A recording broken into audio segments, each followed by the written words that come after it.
KVS. आज से शुरू करेंगे साइंस की भी प्रिपरेशन जो आपके बिहार के टीचिंग एग्ज़ाम के लिए बहुत इंपॉर्टेंट है। इस चैनल पे जहाँ पर आपको जीएस जीके इंग्लिश की preparation completely free of cost मिल रही है, साथ में आपको पीडीएफ भी टेलीग्राम पे मिल रहा है। वहाँ पर आपको साइंस की प्रिपरेशन अब मिलने लग जाएगी और आज से हम वही डिस्कस करेंगे, वही सीखेंगे, वही समझेंगे जो आपके एग्ज़ाम के लिए इम्पॉर्टेंट है। तो ये जितने भी कंटेंट आप देख रहे हैं सारे के सारे बिहार बोर्ड या कहें आप एससीईआरटी बिहार के जो बुक्स हैं उसी से हैं। तो कोई भी हमें फालतू नहीं पढ़ना, कोई भी हमें एक्स्ट्रा नहीं पढ़ना, उतना ही पढ़ना जो आपके लिए इम्पोर्टेंट है। और उसी ही डायरेक्शन में आज का हमारा टॉपिक जो बहुत इम्पोर्टेंट है और आपके साइंस में बहुत बड़ा रोल प्ले करता है कि बिहार की जो फार्मिंग है और उसका मैनेजमेंट कैसे होता है बिहार में।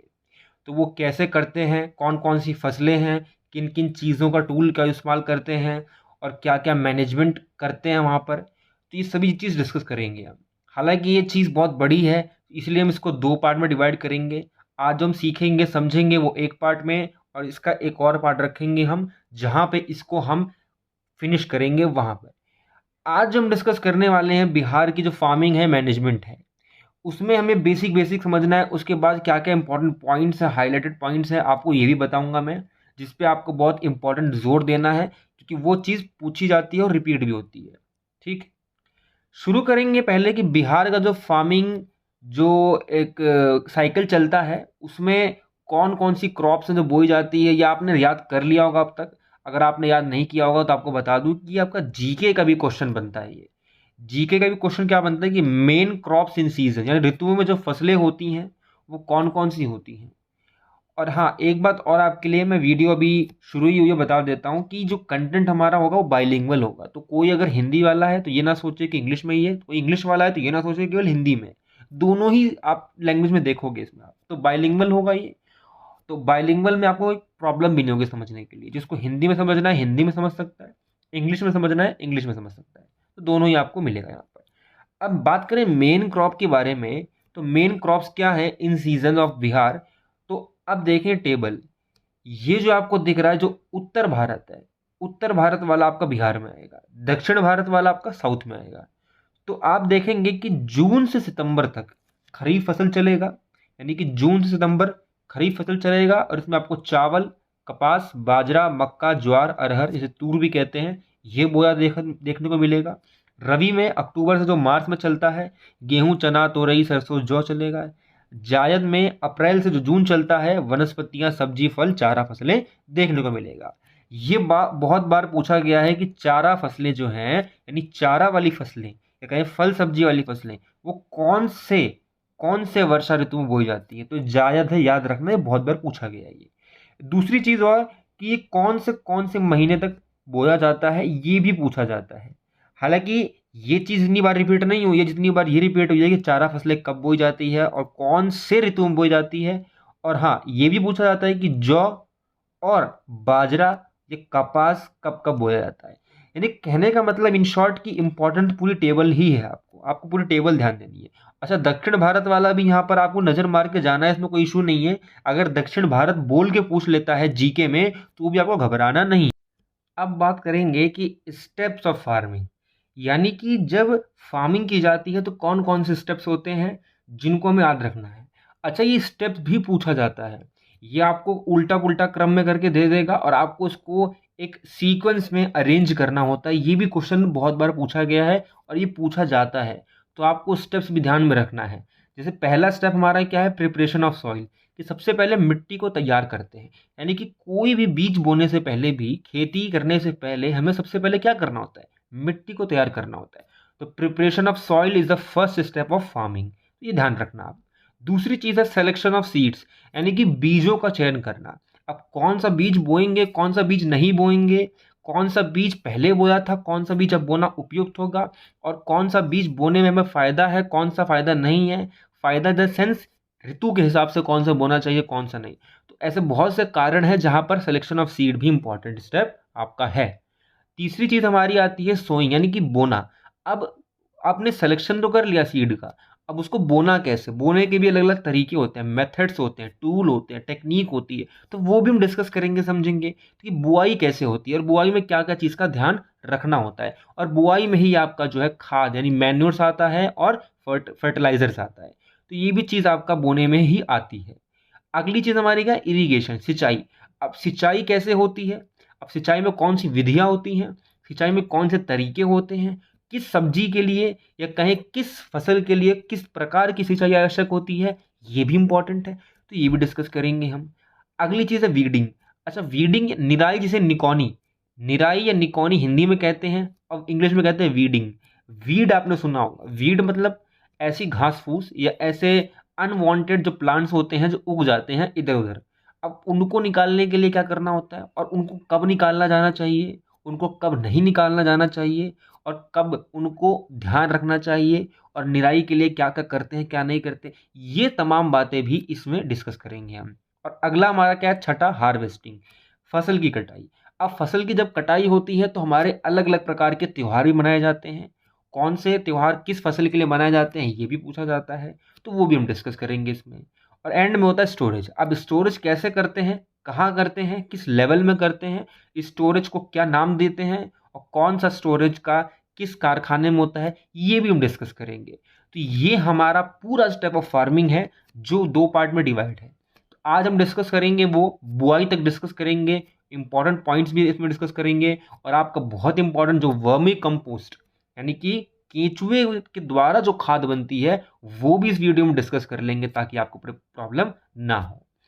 शुरू करते हैं। हमारा पहला पहला हमारा क्या है, आप इस देख सकते हैं चित्र में, ये एक प्रकार का क्या है, टूल है।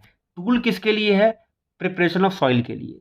यानी कि जब आप मिट्टी को तैयार करने जाते हैं तो ये एक प्रकार का टूल है जो यूज करते हैं। अब ये टूल पूछा जाता है कि सबसे पारंपरिक रूप से या कहूं कि सबसे ज्यादा जो है यूज होने वाला टूल कौन सा है, तो यही टूल होगा। तो देखो, अब पॉइंट नंबर 1 का कहता है कि हल या हल शेफ्ट, कल्टीवेटर या पिक, पिक मतलब कुदाली।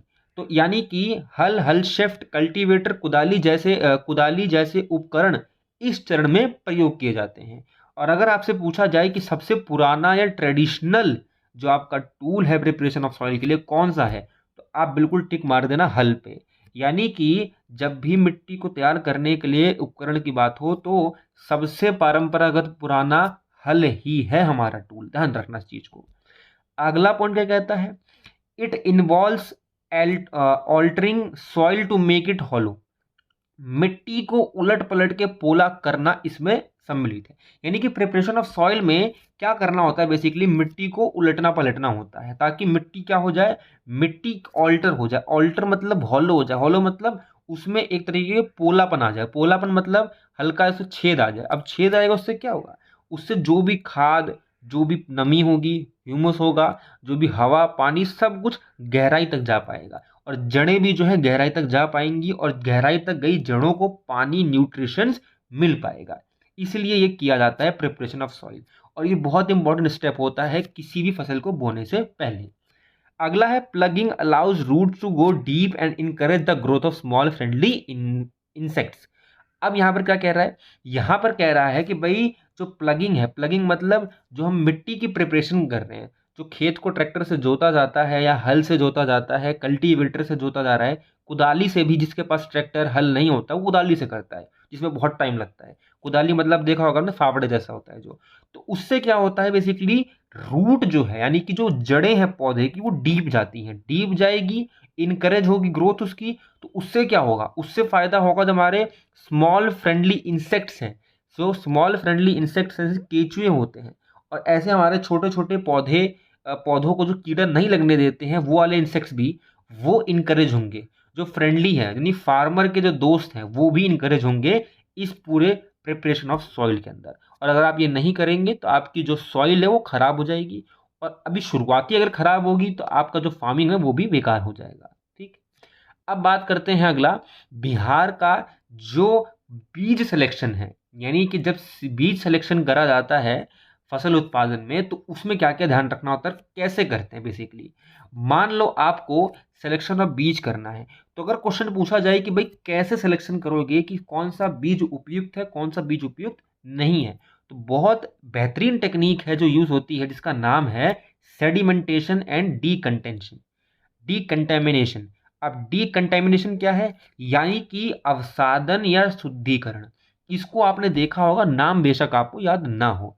जब भी घर में चावल बनता है या आपकी मम्मी चावल बनाती हैं, आपने देखा होगा सबसे पहले चावल को धोया जाता है।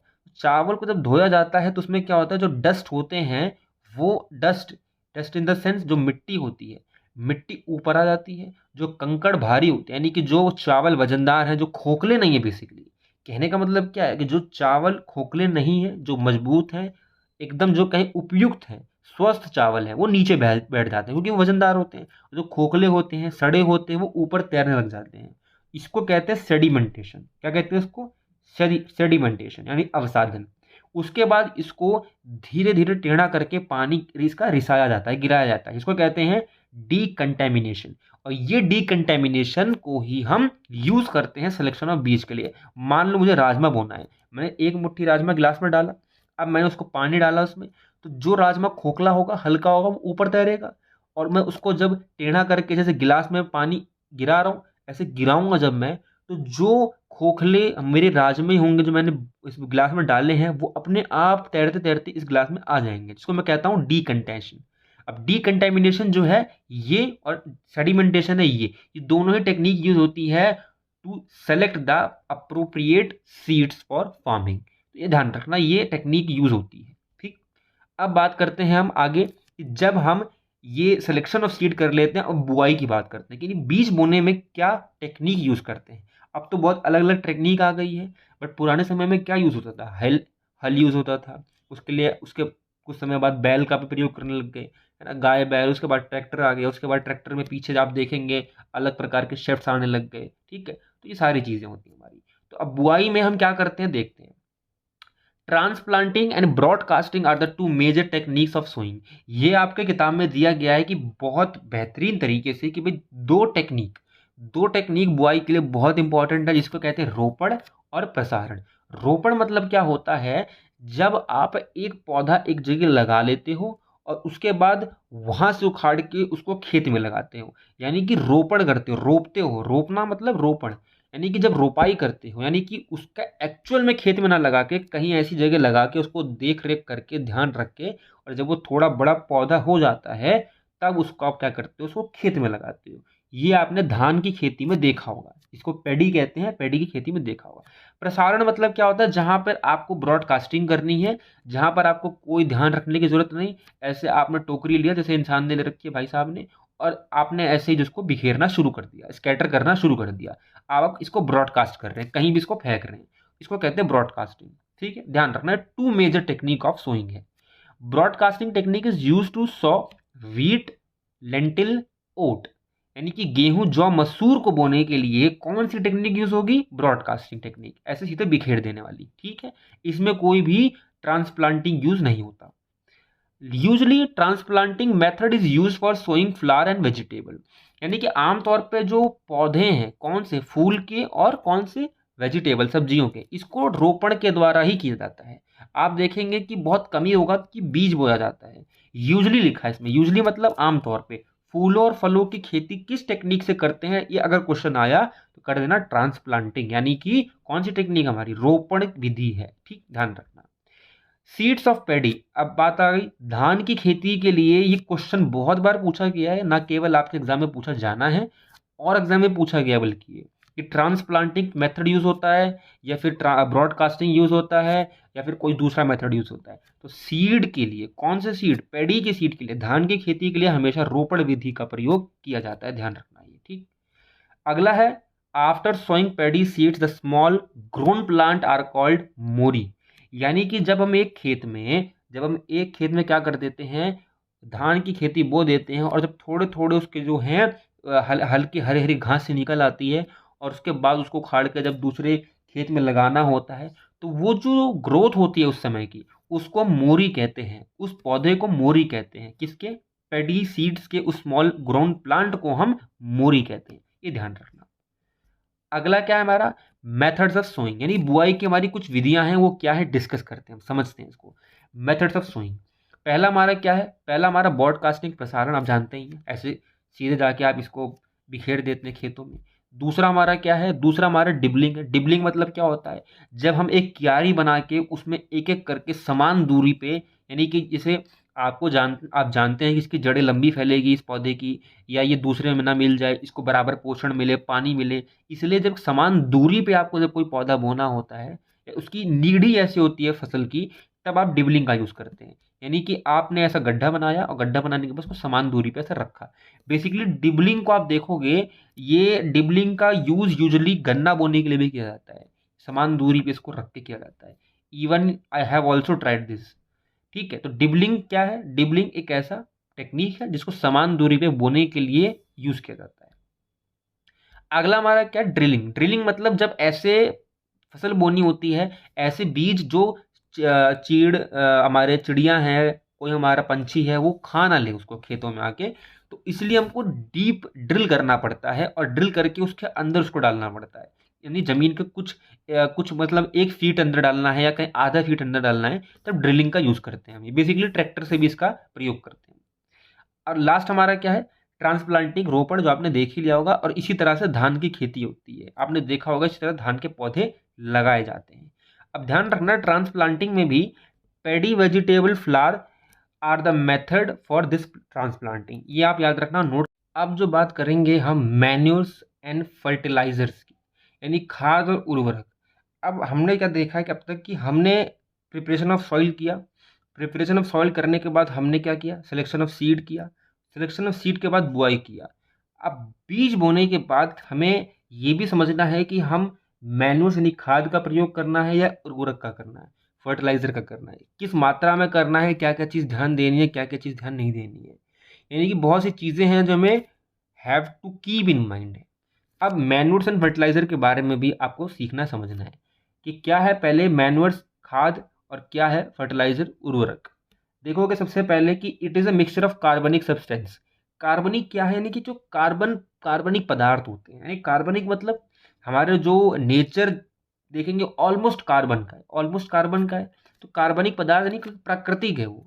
प्राकृतिक मतलब एक खाद है, प्राकृतिक सब्सटेंस है, कार्बनिक पदार्थ है जिसमें कोई प्रकार का हानिकारक तत्व नहीं है। ठीक है।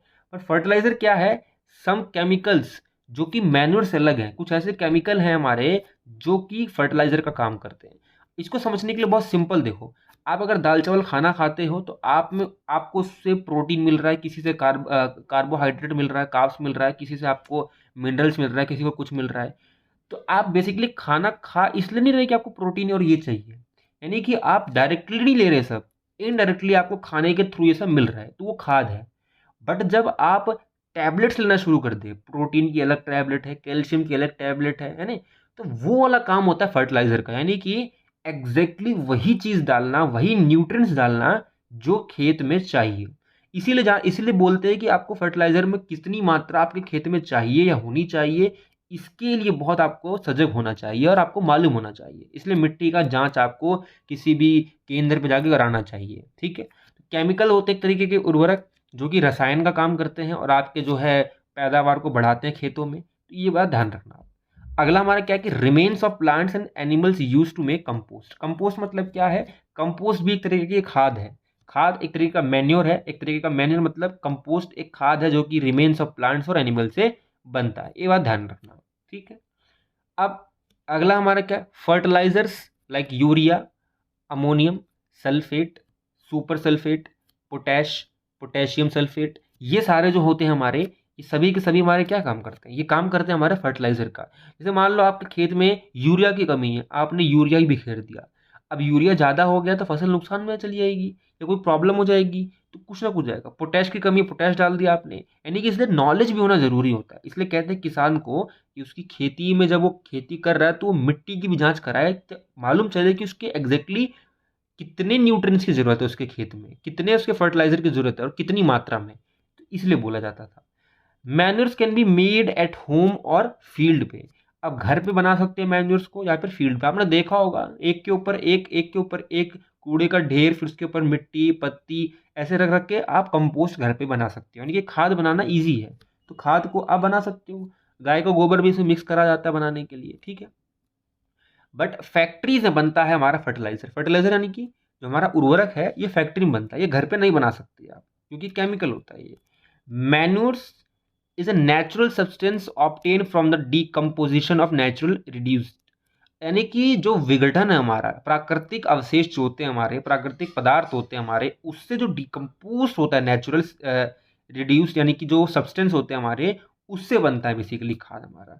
यानी कि जो हमारा विघटन होता है ना, डिकम्पोजिशन से हमारा जो, यानी कि नेचुरल सब्सटेंस, यानी पत्ती है मान लो, गोबर है मान लो, कोई सड़ा गला सब्जी है मान लो, उसके डिकम्पोजिशन यानी कि जो कीड़े मकोड़े उसका जो डिकम्पोजिशन करेंगे खा पी के, वो विघटन से जो पदार्थ बनेगा उसको हम कहते हैं खाद। ठीक है।